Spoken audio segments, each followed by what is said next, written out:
मित्रांनो, life lessons या सदरामध्ये मी आशिष हाडके पुन्हा एकदा आपलं स्वागत करतोय.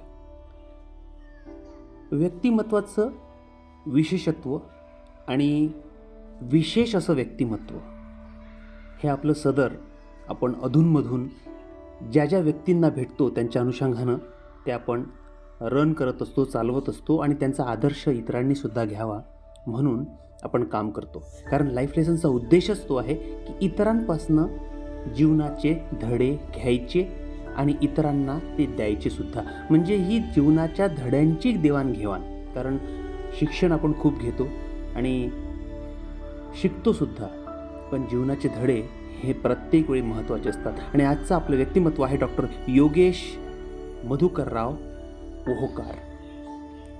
1980 साली जून महिन्यामध्ये योगेश सरांचा जन्म झाला आणि तेव्हापासनं आज तागायत ते अविरत समाजासाठी आणि प्रत्येक समाजातल्या घटकासाठी, स्पेशली विद्यार्थ्यांसाठी, बहुजनांसाठी, दीनदलितांसाठी कार्य करत आहेत. एक असोसिएट प्रोफेसर म्हणून head of the department English विभाग सांभाळतात श्रीमती शकुंतलाबाई धाबेकर, महाविद्यालय कारंजा लाड, डिस्ट्रिक्ट वाशिम, महाराष्ट्र राज्य. अमरावती इथे त्यांचं राहणं आहे. आणि व्यक्तिमत्वाचे पैलू अनेक जरी असले तरी पण शिक्षणसुद्धा काही कमी नाही. अगदी लहानपणापासून शिक्षणाची ओढ आणि इंग्लिशमध्ये त्यांनी MA कंप्लीट केलं आणि MPhil हा एक महत्त्वपूर्ण अभ्यासक्रम त्यांनी पूर्ण करून त्यामध्ये आपल्या एक सब्जेक्ट स्पेशलायझेशन म्हणून PhD केली. आणि आपल्या नावासमोर डॉक्टर लावणं हे सर्वात महत्त्वाचं. म्हणजे आईवडिलांसाठी एक भूषणावह असतं. तुमचं पद, तुमच्याकडे असलेली संपत्ती किंवा तुमची इमेज ही तुमच्या व्यक्तिमत्वातून जाणवते. परंतु तुमच्या व्यक्तिमत्वाच्या पुढे ॲडव्होकेट, डॉक्टर, इंजिनियर, प्रोफेसर अशा संज्ञा किंवा हे नामकरण जेव्हा तुम्ही नामांकित होता त्यावेळी मात्र हे भूषणावह ठरतं आणि समाजाला सुद्धा एक वेगळा आदर्श, एक आयडल म्हणून तुम्ही काम करत असता. आता मला शिकायचं तर आहे, परंतु मी आता शाळेत जाऊ शकत नाही, शाळेतून शिकू शकत नाही. त्याची व्यवस्थाही तुम्ही जिथं आहे तिथं केलेली आहे. 7व्या वर्गानंतर 2 वर्ष तुम्हाला शिकता नाही आलं, 2 वर्ष तुमच्या वाया गेले, बरोबर. 7व्या वर्गापर्यंत तुमचे जेवढे मी मगाशी सांगितलं मॅडमला, जितके क्रेडिट्स जमा होतील, academic bank of credit, bank माहिती ना, हा नवीन शब्द मलाही पहिल्यांदा, म्हणजे बँक काय आहे, ही अकॅडमिक बँक काय समजत नव्हतं. बँकेत तर आपल्याला माहित असते सेव्हिंग आणि करंट अकाउंट असते, त्यासाठी पैसे जमा करायसाठी आपण आपले पैसे तिथं जमा करतो. आता आपल्याला या बँकेत, अकॅडमिक बँकेमध्ये आपल्याला क्रेडिट जमा करायचे. काय जमा करायचे? ते क्रेडिट तुमचे त्या 3ऱ्या वर्गामध्ये, पहिल्या वर्गापासून म्हणजे त्या बालवाडीपासून, नर्सरीपासून, जे मी वयात तुम्हाला 3 वर्ष पूर्ण झाल्यानंतर जे पहिले 5 वर्ष आहे, त्या 5 वर्षापासून ते सगळे काय होतील? जमा होतील. आणि ते जमा झाल्यानंतर समजा तुमचा शिक्षणामध्ये खंड पडला, तोपर्यंत त्या क्रेडिटनुसार तुम्हाला जे कुठलं सर्टिफिकेट किंवा जो कुठला डिप्लोमा, आता ते काय येणार आहे हे अजून आलेलं नाही. त्याच्यामध्ये कशा पद्धतीनं पर्टिक्युलर दिलेलं नाही. ते येईल. अभ्यासक्रम झाल्यानंतर किती क्रेडिट झाल्यानंतर कोणतं सर्टिफिकेट, किती क्रेडिट झाल्यानंतर डिप्लोमा सिनियरला आलेला आहे, पण तुमच्या शाळेपर्यंत ते यायचं आहे. आता ते आजच्या पेपरला दिव्य मराठीला बातमी होती, 1200 तास तुम्ही पूर्ण केले शिक्षणाचे तर तुम्हाला 40 क्रेडिट मिळतील. आणि ते 40 क्रेडिट त्यांनी डिव्हाइड केलेले आहे. योगेश सरांबद्दल आणखी सांगायचं झालं तर सद्यस्थितीमध्ये राष्ट्रीय सेवा योजनाच्या माध्यमातून ते NSSचं कार्यभार सांभाळतात.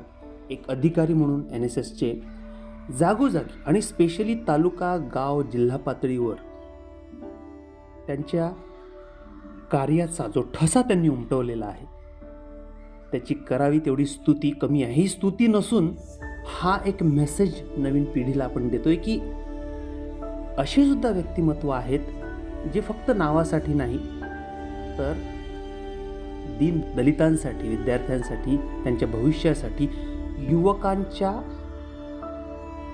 पुढील जे आव्हानं आहेत त्यांना सामोरं जाताना, संघर्षमय जीवन जगताना सुद्धा आनंदानं हसत खेळत कसं राहता येईल, हे त्यांच्याकडे बघितल्यानंतर आपल्याला जाणवतं. एक मनाने आणि शरीराने यंग सदैव असलेला हा माणूस, मला असं वाटतं की आपण यांच्याकडनं बरंच काही शिकायला पाहिजे. आता थोडंसं त्यांनी मिळवलेल्या अवॉर्ड्सबद्दल आपण लक्षात घेऊया. मित्रांनो, स्टेट लेवलला त्यांचे अवॉर्ड्स आहेत, युनिव्हर्सिटी लेवलला त्यांचे अवॉर्ड्स आहेत आणि डिस्ट्रिक्ट लेवललासुद्धा. म्हणजे सुरुवातच त्यांची अशी तळागाळातून झालेली असल्यामुळे जिल्हा स्तर, युनिव्हर्सिटी स्तर आणि महाराष्ट्र राज्य. कारण भारत देशामध्ये असे काही व्यक्तिमत्व आहेत ज्यांच्याबद्दल आपल्याला माहिती नाही, परंतु हे जीवनाचे धडे, दॅट इज लाईफ लेसन्सच्या माध्यमातून आपण ते तुमच्यापर्यंत पोहोचवतो. आणि त्यातलं एक महत्त्वपूर्ण आमचे मित्र, आमचं व्यक्तिमत्व, आमचा आदर्श म्हणजे योगेश सर. त्यांचं कार्य खरंच म्हणजे एक अनुभवजन्य माणूस, अनुभवरूप स्वरूप माणूस पिढीला कसा घडवू शकतो याचा आदर्श म्हणजे डॉक्टर योगेश पोहकर सर, असं म्हणायला मला असं वाटतं, असं म्हणणं जास्त योग्य राहील. पण गेल्या 6-7 वर्षापासून राष्ट्रीय सेवा योजनेचं काम करत आलो आहे. त्यापूर्वी राष्ट्रीय सेवा योजना आणि माझा काही एक संबंध नव्हता. आज तुम्ही महाविद्यालयीन जीवन जगत आहात, शिकत आहात. बघूया त्यांच्या जीवनातले काही आणखी पैलू. कारण अमरावती भूमी ही संतांची भूमी म्हणून संत तुकडोजी महाराज, संत गाडगे महाराज यांच्या माध्यमातून आपण ओळखतो. संत गाडगे महाराजची वेशभूषा करून त्यांनी कितीतरी स्टेज गाजवले आहेत. असतात सगळेच लोक शिबिरं घेतात, सगळेच लोक नियमित कार्यक्रम करतात. मी पण तेच करत आलो, परंतु काम करणं वेगळं आणि जगणं वेगळं. मी राष्ट्रीय सेवा योजनेमध्ये जगलेला माणूस आहे. ते आपल्या आतमध्ये एक म्हणजे शक्ती असते, आत्मिक शक्ती ज्याला म्हणतो.